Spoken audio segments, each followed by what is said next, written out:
Ամենակարևորը դուխով ենք, վախենալու բան չկա ու առաջ ենք գնալու։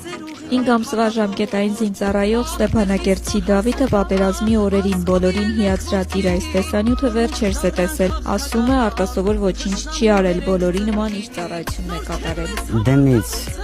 մի քիչ չէինք իմանում ինչա կատարվում, մի օր անցեց արդեն հարմարվեցինք էլ այդ ձեներին բանին,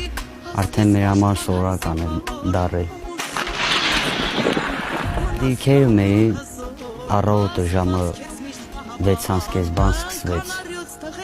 պոստի ժամն են կայնացի, սկսվեց արդեն պատերազմը։ Մենք դե երես է կպրծնի, չէ ավելի է թեժանում, շատ էին գալի շատ։ Դեմից անօթաչուներից սկսվեց, տեսանք անօթաչուները օդում մի 5 հատ, հետո սկսեցին արդեն կրակոց